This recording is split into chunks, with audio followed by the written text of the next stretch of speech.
There is nothing worse than untapped potentials. If you know that you're made for more, this is the place. I know that every successful person I've ever met has one thing in common. They do not let themselves fall victim to their circumstances. They figure out a way to rise above it. So join me on this journey where I help you to be better, do better, and have better in life and in business. If you're feeling stuck and you're needing some practical tools, some hope to get you to that better life, this is definitely the place for you.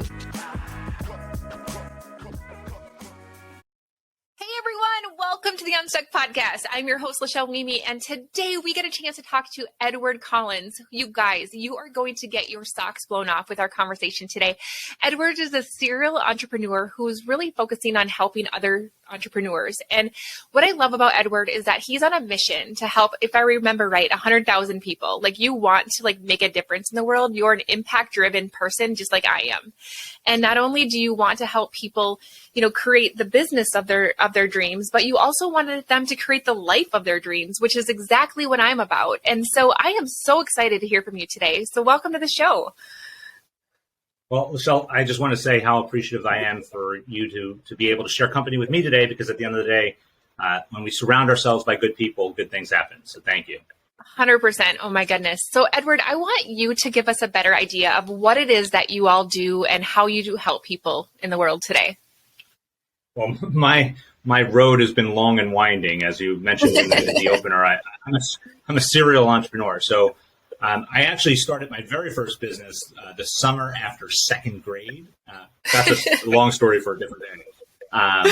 But in my adult life, I started a financial planning practice back in 1998. That was my first entry as an adult into the business world. Yeah. And I spent a significant amount of time in the beginning just trying to learn pretty much everything I possibly could about becoming a great financial advisor and knowing all the things about investment advice and counsel. But I really didn't learn much about how to actually run a business. Yeah. And I floundered a significant amount in the beginning. And then over time, I was able to put myself into positions where I was with really good people who knew good things about the things that I wanted to accomplish. So mentors, adopted a lot of the teachings that they shared, and implemented that to move out of the state of being stuck in the different areas I was stuck with, both in my life and also in my business. And then from there, I grew a multitude of other businesses. I both built and scaled them. And I own a number of businesses still today. Yeah. But over the course of the past, I'd say a year and a half or so, I've been spending a lot more of my time helping other entrepreneurs, specifically freedom-loving, family-focused entrepreneurs, to do what it is that I've been doing: building, creating, and keeping real wealth. So that's really what we specialize in, Uplevel Entrepreneur, which is my digital version of giving guidance and counsel to individuals who look to make a difference in upleveling their life and business.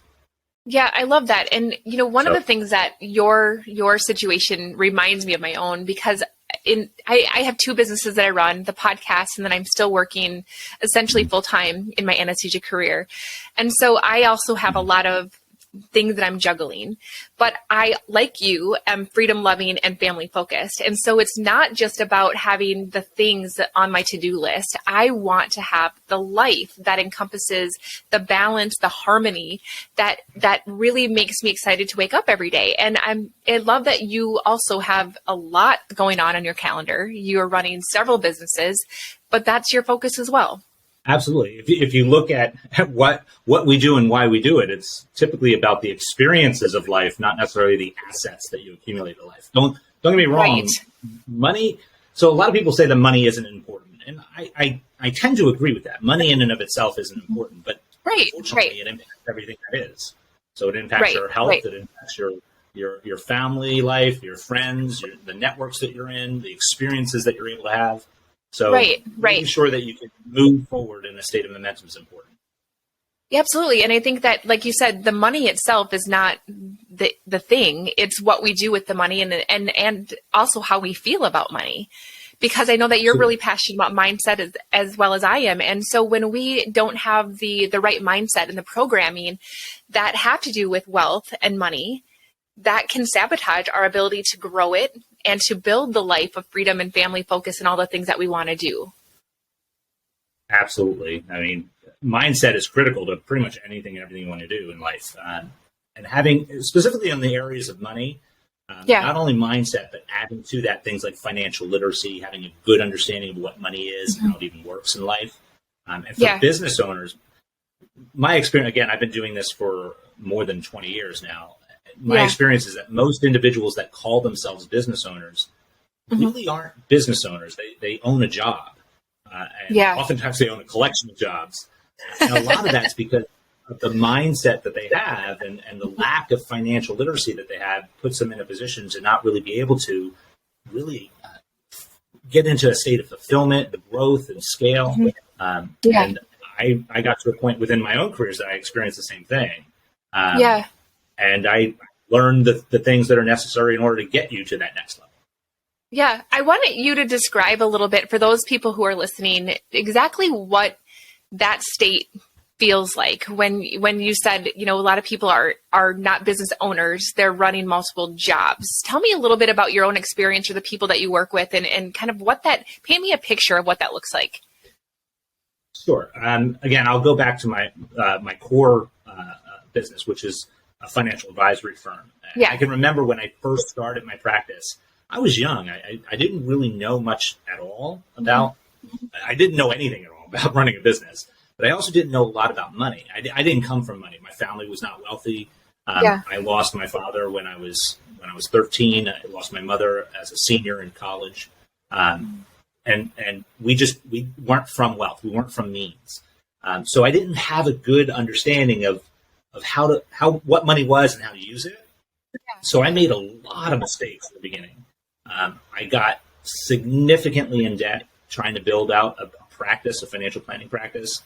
I wasted a lot of time doing the things that were not really moving me in a forward momentum direction. And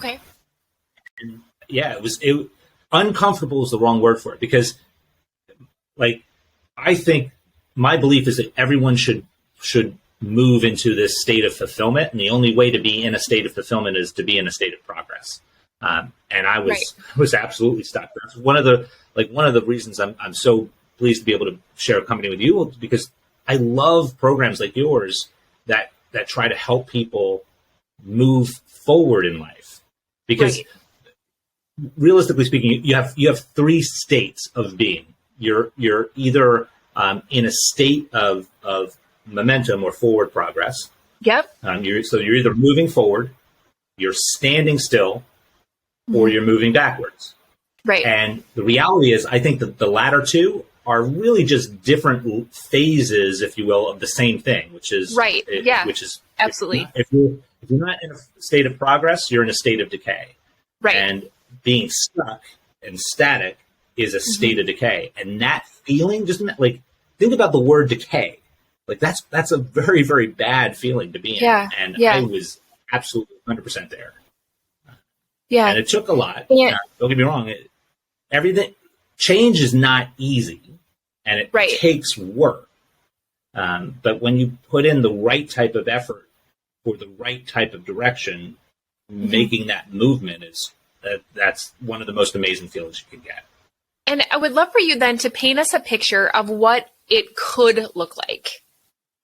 Right. So what is kind of the goal with everything that could happen?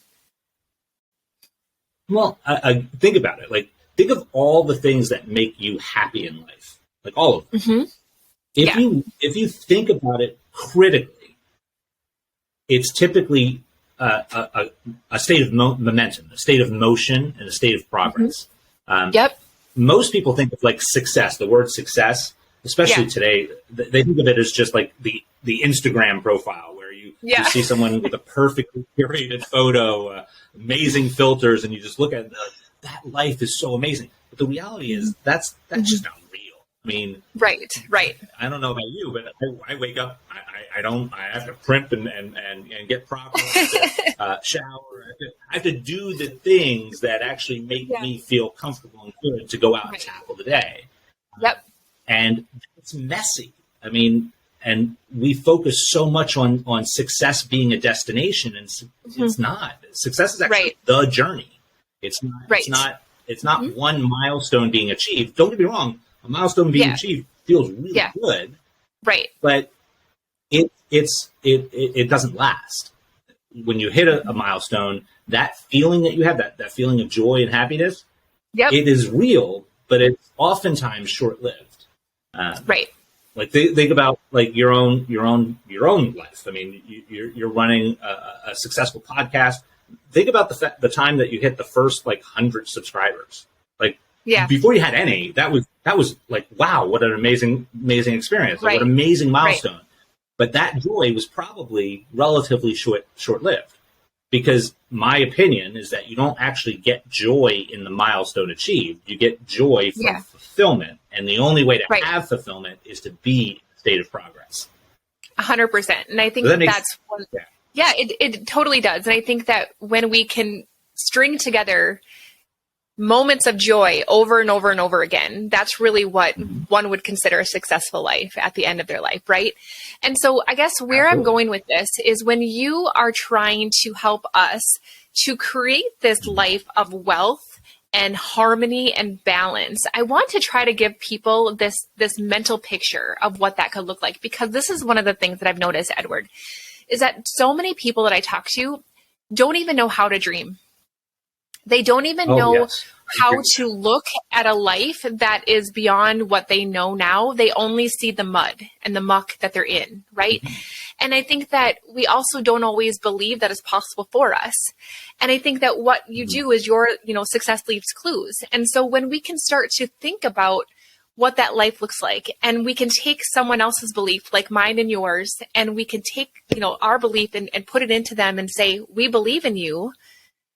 This is possible even for you, what, that could look like. And so that's what I'm trying to do is kind of give the audience a picture of this life that could be waiting for them if they're willing to step into implementation and to go into progress and growth. So. Well, again, I think that particular concept of the life is going to be different for different people, because you and I may have different definitions of what success means to us. But there's a lot of rhyming that takes place in that process. So, like, for instance, the concept of freedom, to be able to do what you want to do without having to worry about how you're going to be able to accomplish it, because you've set the groundwork in motion to be able to do the things that you want to do in life, whether that's like, for instance, I'm a business owner. I bilocate between the state of New Jersey and the state of Florida. So I get to escape winter climates. Now, at the time that we're doing this production, I'm actually physically in New Jersey, but later this afternoon I'll be flying to Florida, and I'll be spending hopefully better weather with my family and just enjoying life. We'll probably go out on the boat this weekend and just enjoy some company time with friends. And it's the freedom that you get when you do the things that most people won't in order to accomplish the things that most people can't. But it's having that perspective shift. I mean, so like I can look at like my career, and I can pinpoint those moments where I hit roadblocks. And again, in your phraseology, I became stuck. Right. I can pinpoint when that occurred, and I can also almost to a T pinpoint what it took to get me over that hump, to get me unstuck. And almost all of the time, it was mindset. Almost all the time, because what a lot of people think is that mindset is a static thing. Like once they get this mindset, they'll be set. That's fine. It's okay. The reality is mindset only gets you to what that mindset is designed to get you to. And once you got there, then you need a new mindset to get to the next level. And then you need a new mindset to get to the next level. And that's really the realization that I had, luckily for me, still relatively early in my career. I was about 4 years into my first adult business, the financial advisory firm, the business I started when I was an adult. I was 4 years in before I made a profit. I was losing money every single year. My relationships were like non-existent. It was just a horrible state of my life. I came to a point where I was just looking in the mirror and I was saying to myself, Edward, like what are you doing? Like whatever you're doing doesn't work. So you need to make some real hard decisions. Yes. And that's I made a decision that I left my ego at the door. See, because again, I know that this is going to sound bad, but it's meant to. I was arrogant. I thought I knew a ton. I thought I was the best. I had done relatively well in school, thought I was smart. And I was like, I'm smart. I can do this. I'm smart. I can do this. And the reality is it's not necessarily about being smart. It's about doing the things that it's going to take to get you to the next level. Like when I look at mindset, you have one whether you think you do or not. It's just which one is it? Is it a mindset aimed at getting you to that state of joy that we talked about earlier, or is it a mindset that's aimed at keeping you stuck in that mud and seeing just the mud that's around you? Everyone has a mindset. And what's beautiful is that it's within your control to make the shifts that are necessary to get you to the next level, because you're the architect of your future. 100%. And that's both a blessing and a curse for a lot of people, because it means that you're ultimately responsible for who you are and where you are in life. Right. And that's scary for a lot of people to admit. But I heard once, and this is one of the things that helped move me. That first time that I made a transition, there was a phrase, and I'm going to butcher it, so I apologize in advance. But it was something along the lines of this: that everyone is a self-made person, every single person, but it's only the successful that are willing to admit it. And the reality is, you are wherever you are in life in this moment in time. You are there because of all the things you did yesterday, right, and the day before that, and the day before that, because today is just a lagging indicator of everything that came before it. So when 100%. You realize that, when you have that perspective shift, that gives you the power to say, okay, then all I need to do is to figure out where I want to go. And I know that that's a little bit about this conversation that we're having right now, figure out where I want to go. Then all I need to do, and here's like the number one secret in the world for people who have attained anything in life. All you need to do is to find someone who has done it before. And just do what they did. Adopt the habits that got them to where you want to be. Because again, I love Tony Robbins just like you do. The whole success leads to is absolute mastery. Because at the end of the day, it does. Literally, all you need to do is model the behavior that gets someone to a level or a state that you want to be in, and implement. Now, 100%. That's not always easy, but it's simple. I mean, and you know, I think that what you said. I say this all the time. It's like the good news is up to you. The bad news is up to you. Oh, I love that. And so you guys, like, it's really the time that we need to take our mindset, because like he said, you have one. It's just, is it serving you or is it sabotaging you? And deciding that today is the choice that I am going to use my mindset to get me to where I want to be. And you guys, I'm going to dive into Edward's wisdom here, because not only, Edward, do I want to hear about the mindset, but the strategy that took you from where you were to where you are and how you help other people do that.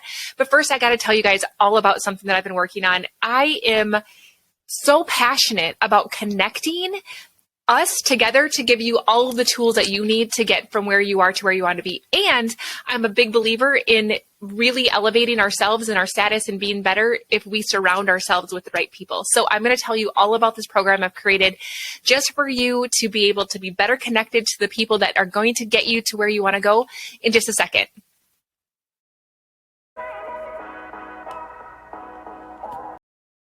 Hey, Lachelle here, and I just got to ask you, do you ever listen to podcasts or special training from gurus who are telling you exactly what to do, but you still have questions? Wouldn't it be amazing if you actually could ask questions to the people who are presenting to give you your personalized answer to how you can get into action and apply it to your unique situation?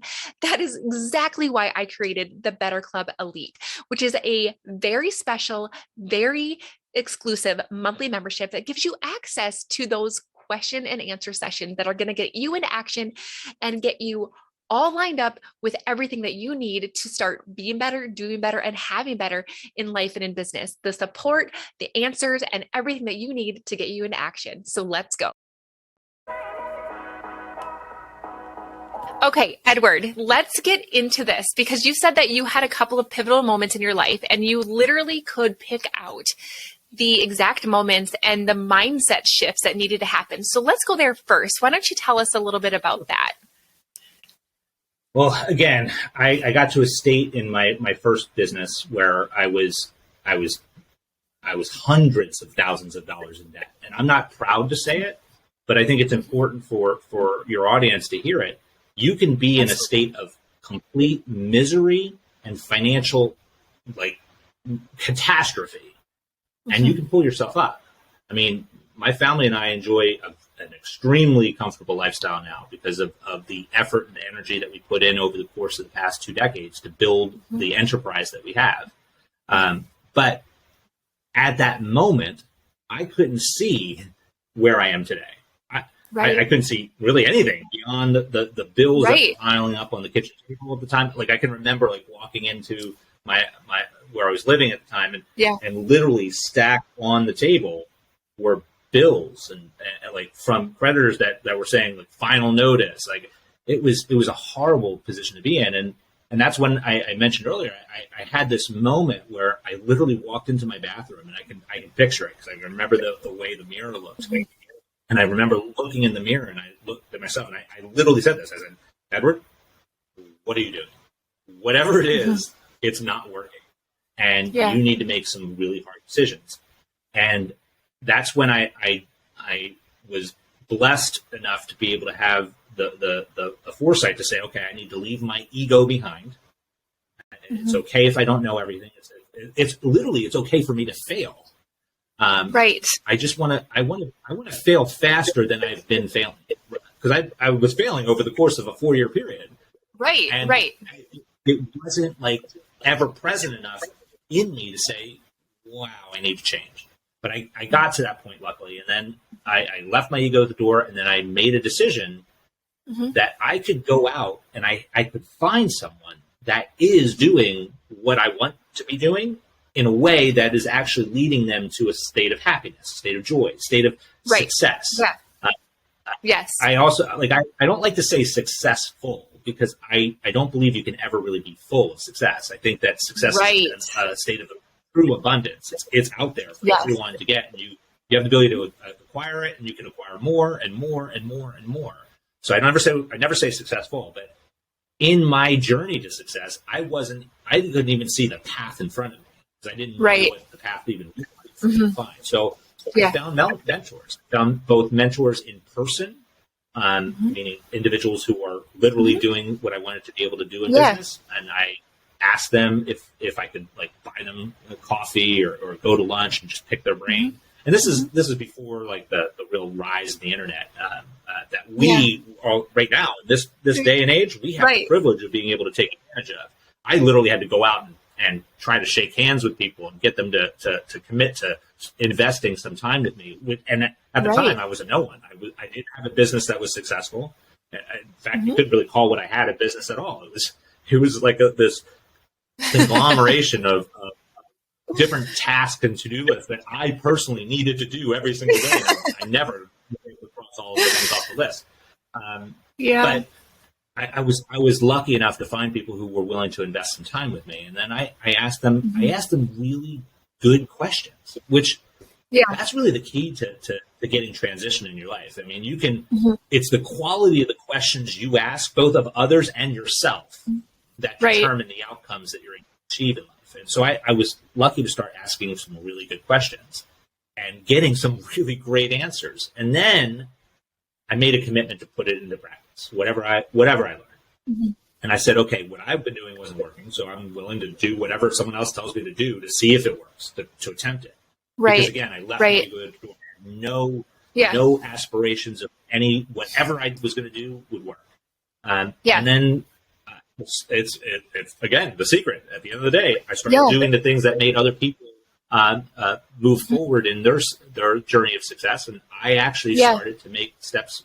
And it was in year 5, I made my first profit. Now, it wasn't a lot of money. It was $14,000. But at the end of the day, it was infinite amount of dollars to me because I had never, at that point, I made any money. I was thousands and thousands of dollars in debt. But that mindset shift that I was able to get a mentor, and actually at that time, by that time, I had acquired like a number of them, 6 or 7 different people who were willing to at least share their nuggets of wisdom with me.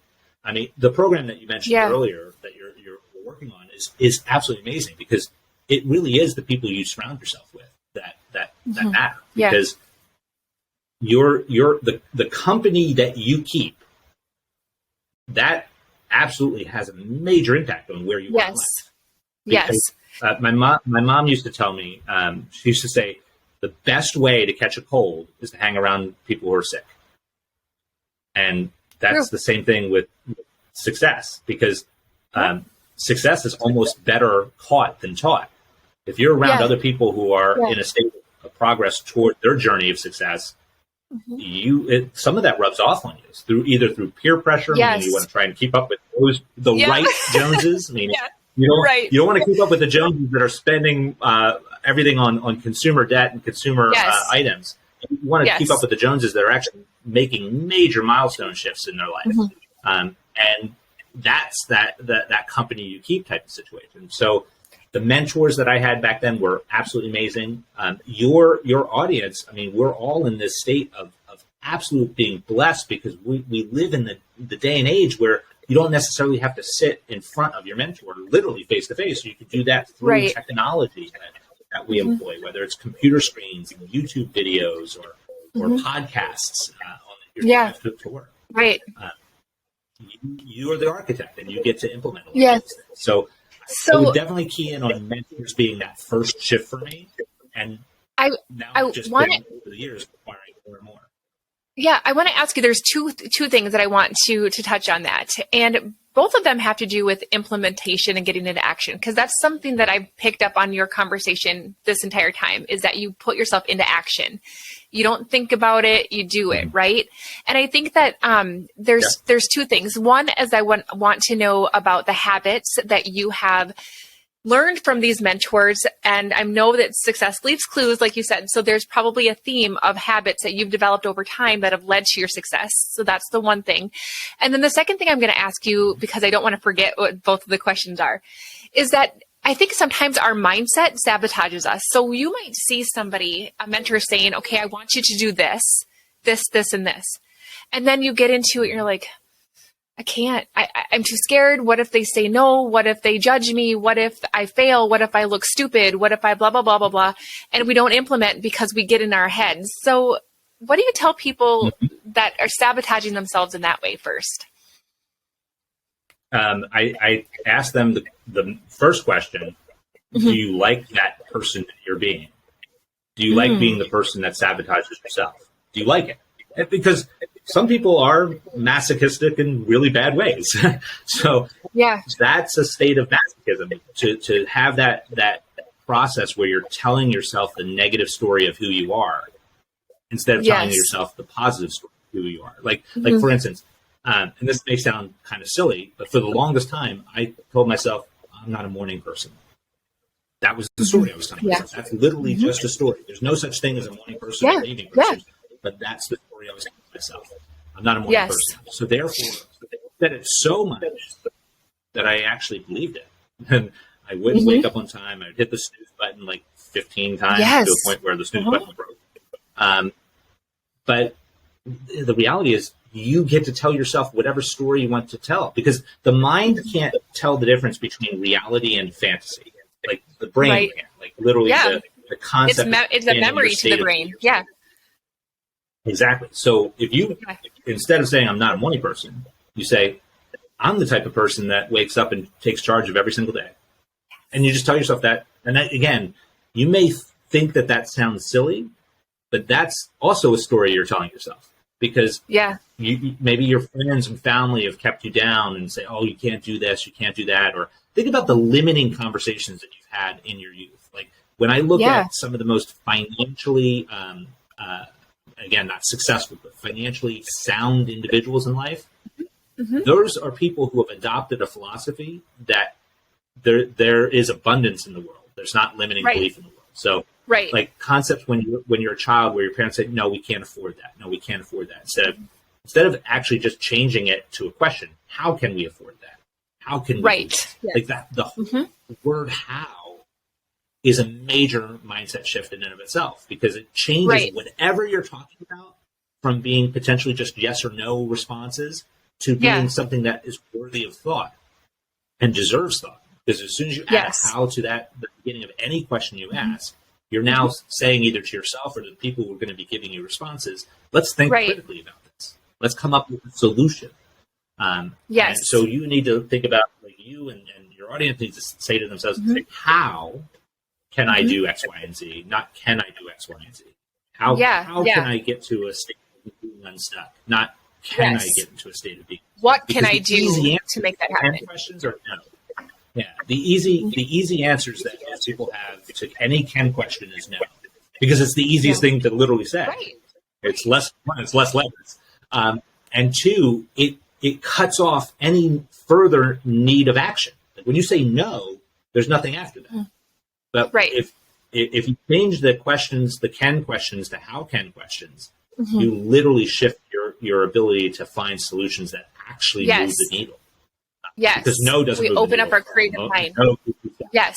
Exactly. One of the things that I've seen people get really hung up on, people that I work with, is a fear of sales.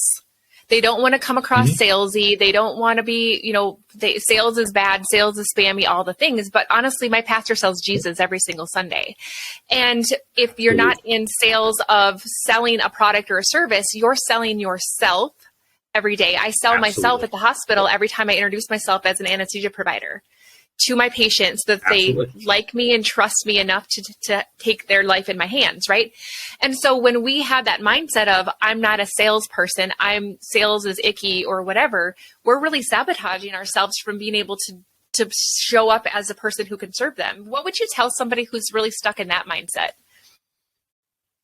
I think that mindset is pervasive beyond just sales. It's any aspect of life, but absolutely, you're 100% right. Sales is intrinsic in everything that we do. You're selling yourself a service or a product, literally in every interaction you have with another human being. So if you want to make a major change, you have to say, okay, what can I do to become more established with my mindset around sales? How can I shift that mindset? And a lot of it comes down to value. Like if you actually believe in the value of whatever it is you're selling, again, put it into context of what we're talking about, either the value of who you are as a person, just your ability to enhance any life you have the ability to come in contact with, you enhance. So if that's your value proposition, if you say every person I'm ever going to meet is going to be better for having met me, and you believe that to your core, well, then that's not selling. In fact, if you don't meet more people, then you are doing the world a disservice.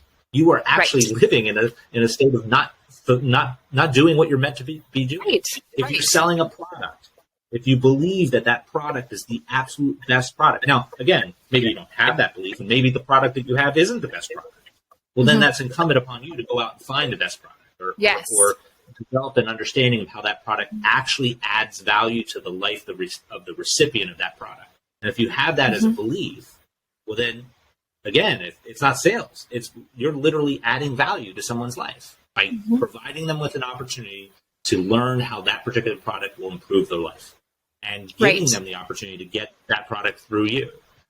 If it's a service that you're offering and you absolutely believe that the value of the service you're rendering is transformative to the individual who will be receiving that service, then it's sales. So you're literally changing someone's life. Like let's use an example, practical example. Let's say you're a plumber, okay? And what you do is you literally stop someone's headache. Like quite literally. Like you're not a doctor, but at the end of the day, you're a doctor of pipes, and you're a doctor of plugging leaks, and you're a doctor of making sure that someone's valuable possessions in their home aren't ruined by a pipe that burst. You're the person who solves a problem. Yeah. That's value creation. So it's not sales when you're doing that. You're literally not offering that to someone who's in need of that value in their life. Then you're doing them a disservice by not providing that to them. So sales is one of the most commonly misunderstood terms, because again, everything you have in your brain has been placed there over time.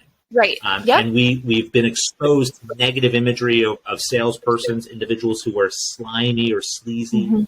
those are individuals who typically are trying to convince someone of something. And the process of convincing is literally me taking my thoughts and making you believe them. That's like a manipulative process. That's why it's sleazy and slimy. But the process of persuasion is really what sales should be about. Persuasion is simply helping someone else uncover an understanding of value, and then simply providing them access to the value that they're seeking. So that's not sales. Again, it's not the sleazy version of sales. That's literally helping someone achieve what they internally want in their life. And again, everything that we have up here is something that's taken place over time. Like, the brain is such an amazing machine. Some people call it hardware. Some people call it software, but the reality is neither of those two things. Like, cognitive scientists call it liveware. And the beauty of it, that what that means is literally every experience you have in life is part and parcel to the process of continuous reprogramming. You're constantly changing your programming. Now, if you're constantly putting yourself into the circumstances of the same stuff, meaning the same people that are surrounding you, the same thoughts and imagery, the same Netflix shows that you're watching, that's literally all. That's all the information you're putting in your brain. So your brain is not really given an opportunity to reprogram towards better things. The only way to do that reprogram is literally to put and expose yourself to new thoughts, new people, new experiences, so that you can have a state of growth. And again, in the example of sales, the same thing occurs. Like, find people who are good at the process of helping others find value. So again, it's not necessarily good at the process of sales, because sales has a connotation of negativity. But if you find someone who's good at the process of helping others find value, well, then model what they do, and then adopt those practices in your own life. Yes. Find somebody that you really resonate with and that you think does a great job and really presents themselves as, how can I give versus what can I get? If you find somebody in your life that you like, or you can watch from afar, listen to their podcasts, watch their videos or whatever, that is going to change things. I literally could talk to you all day. Like, your conversation and we're so aligned with what we're trying to do in this world. And so I want to just take the last couple of minutes that we have to go over a couple of those key habits that you've developed over time, Edward, that you've taken from your mentors and you've implemented and put them into action that have created who you are today. I think the number one thing is to read. I mean, if you look at some of the individuals that have achieved significant progress in their journey of success, reading is literally a character trait of pretty much everyone. Everyone who reads something and or exposes themselves to thoughts that they didn't have themselves, but thoughts of others, you get the opportunity to learn vicariously. So reading is absolutely probably my number one habit. The second habit, I think, that helped really make a lot of shifts in my life was that I don't press the snooze button anymore.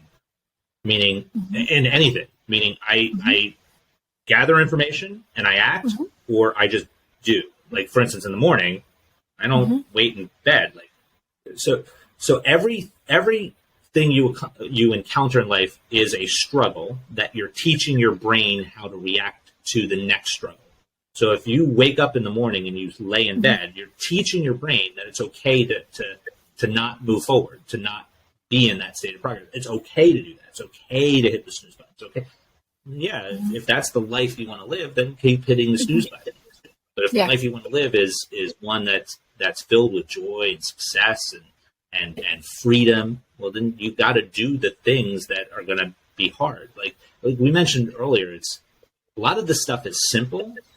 It's just not easy because it takes effort and work. But the outcome is worth it. Like, I often talk about the concept of weeds. Like, weeds will grow literally anywhere. Like, you don't need great soil. You don't need great nutritional content in soil. You don't need even great sunlight. You don't even need great water content. Weeds will grow everywhere because activity grows everywhere. It takes work to get rid of weeds, first and foremost. It doesn't happen by itself. Literally, you have to do stuff to get rid of weeds. You have to do stuff to get rid of the negativity within your activity. And if you want to create something that's beautiful, like, again, I'm not a horticulturalist, but I know that it takes effort to grow orchids. Like, You need a very specific set of nutrients in the soil. You need a very specific set of sunlight. You need a very specific set of hydration for that orchid to grow and to flourish into something beautiful.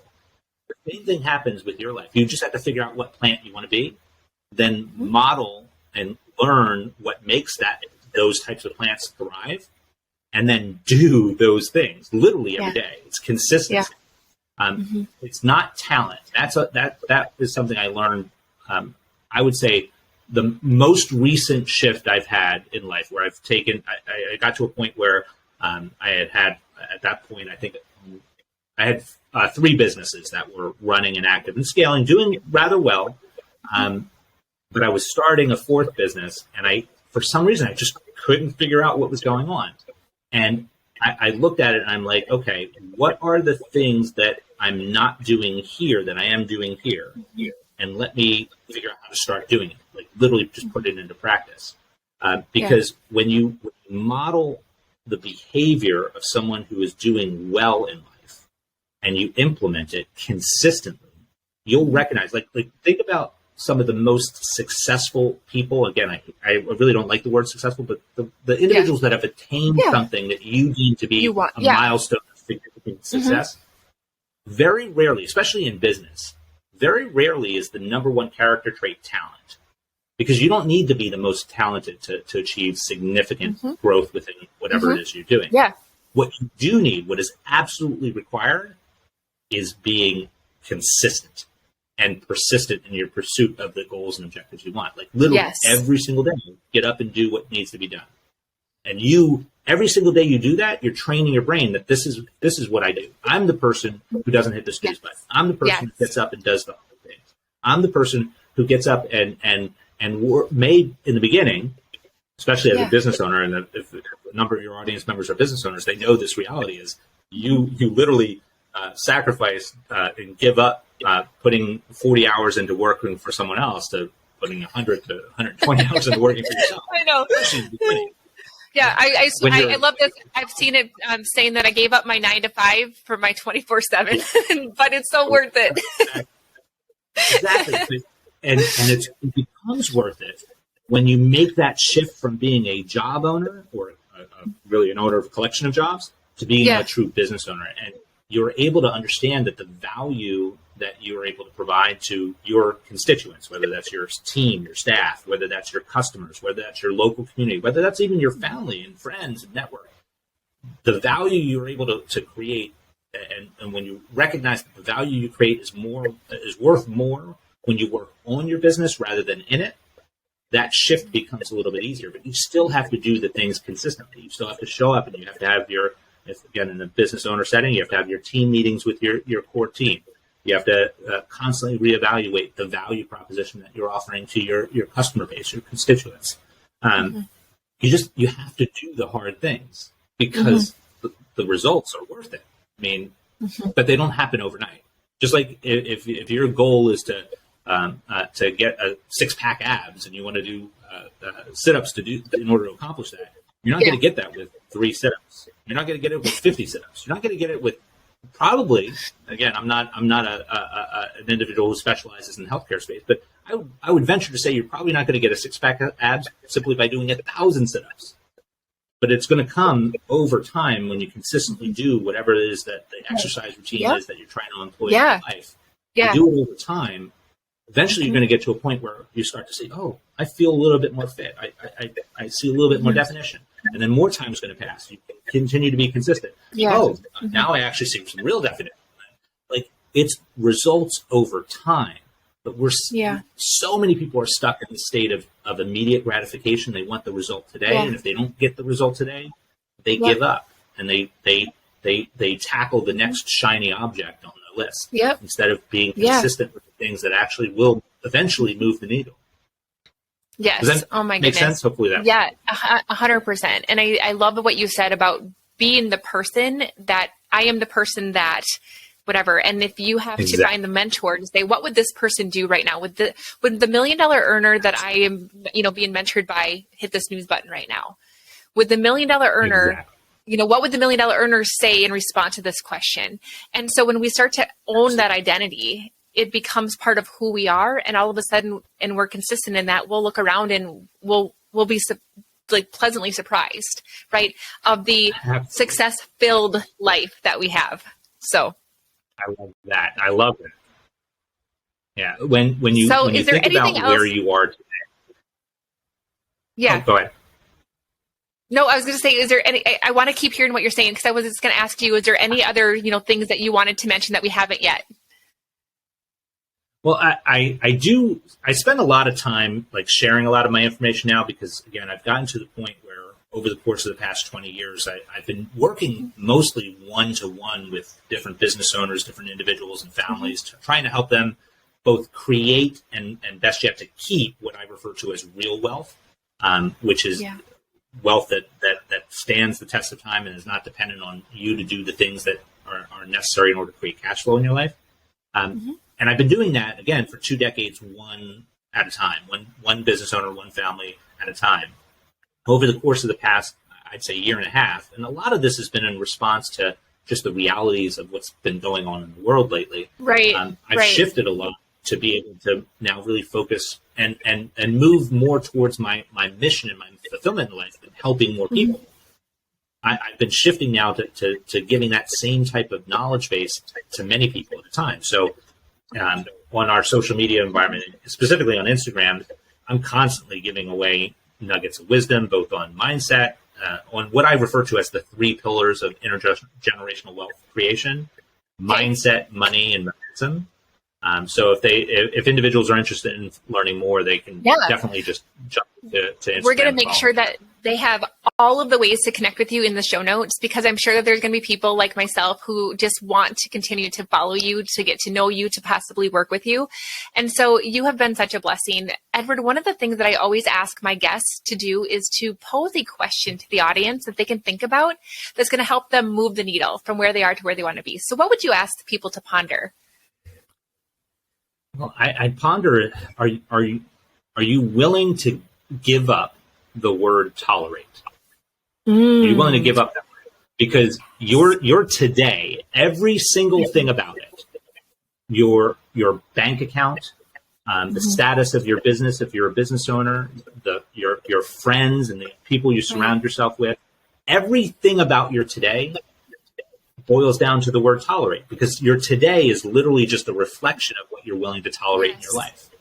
So you need to make the decision: I'm no longer willing to tolerate XYZ, whatever XYZ is for you that has put you into this state of being stuck. You're no longer, you have to get to that point where you're no longer willing to tolerate. Like me, when I walked into that bathroom, that relatively frantic Wednesday morning, and looked at it in the mirror, and I basically was saying to myself, I'm not willing to tolerate being the person who is not getting to where I want to be in life, and to doing the things that, again, I used terms back then like stupid and such. Like, I was just doing things that were, quite frankly, working against me. And I got to a point where I said, I'm no longer willing to tolerate it. So I need to do the things then that are going to help me get beyond it. And that takes effort. It does. Not easy, but it's simple. It'll move the needle, though, you guys. So what are you tolerating? I always joke around that to me, fine is a 4-letter swear word because we settle for fine. And so I just love that, you guys. So what are you tolerating that you no longer need to tolerate? I thank you so much, Edward, for this amazing conversation. And you guys, thanks for listening. I hope that this was, a blessing to you like it was for me. And I hope that everybody has a great rest of your day. So bye, everyone. Thank you so much for listening to the Unstuck Podcast. I am so grateful to be on this journey with you. And don't forget to check out the show notes if you want to get into my private club, the Better Club, to be able to learn better ways to be better, do better, and have better. So until next time, keep showing up. Let's get unstuck together. Have a great day.